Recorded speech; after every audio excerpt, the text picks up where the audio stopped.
Well, good evening. I didn't realise my hair was that bad. But lads, happy Monday. It's Monday evening. I'm so delighted Monday's over because I get the Monday blues. But anyway, I was off yesterday. So lads, mortals in. I hadn't been to Penny's in nearly a month and a half. And how I knew was because I had a top that was damaged that I needed to return and I had the receipt.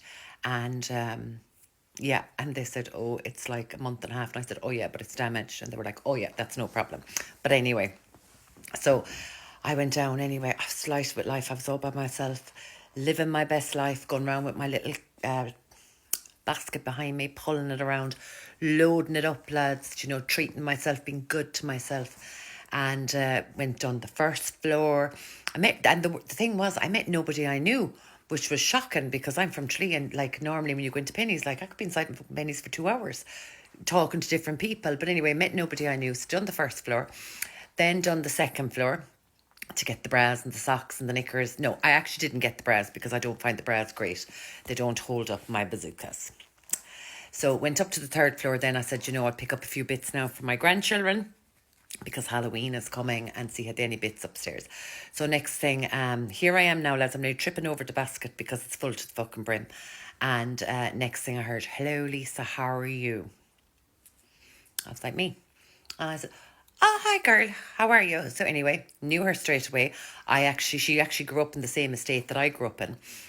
She went to a different school to me, bit older than me. And I'd heard that she'd got married a second time, which was fine, whatever. So I was kind of looking at her and I thought, oh, the crater, she's having a stroke or something now because there's something wrong with her mouth. No. But anyway, standing talking to her, and how are you doing, Lisa, and whatever. So I thought, no, she didn't have no fucking stroke. She's after getting an accent. Now, she never left Tralee. She's actually moved below the estate, like maybe 2 estates down. Yeah. But I kind of thought, okay, so she didn't have a stroke. So clearly this one now is being posh. And she had a beautiful coat on her. And I said, oh, your coat is amazing. It was very standoutish. And she said, oh, thank you. She said, I bought that in Dublin. I don't do much shopping in Tralee. She said, but I'm inside here today just to pick up a few bits for my grandchildren.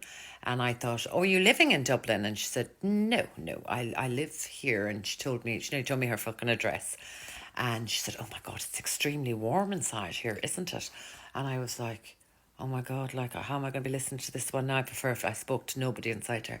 So I said, here, girl, I said, that's the menopause, because me being as common as muck. I said, oh, no. She said, I'm not in menopause at all yet. And I'm standing staring at her, looking at her and thinking, well, your fucking head is telling me something different because clearly you're getting a hot flush. And she had to take off the jacket and she was holding it over her arm. Very posh, And I was thinking, oh my God. But anyway, she kept going on about how she was only in Penny's to shop for her grandchildren. And I said, oh yeah, they have nice little bits here, like pyjamas and stuff, and how many grandchildren have you yourself, Lisa? And I was telling her, and I said, oh, how many of you? And she told me their names as well. And I thought, well, if they grew up in the estate that we grew up in, their heads would be pucked off them. But anyway, kept my mouth shut. And I said, it's good to see you. You're looking well. And I'd say now, lads, yeah, do you know the way some people age gracefully? She's aging disgracefully. But she's a great figure. Do you know the way, what did they say? Like from the back, she has like Baywatch body, Crime Watch face. Yeah, that's what she looked like. But I said, come here, girl, I must go from you. Good to see you. And I went away tripping over my basket that was loaded down with stuff from Penny's for myself, whereas the one's not buying nothing from Penny's because she shops in Dublin, And I'm thinking to myself, what a load of BS. And I came outside the door and I thought, do you know what now? You could take the girl out of the estate, but you can never take the estate out of the girl. So if push came to shove, she'd be talking like me and she'd lose the marbles in her mouth.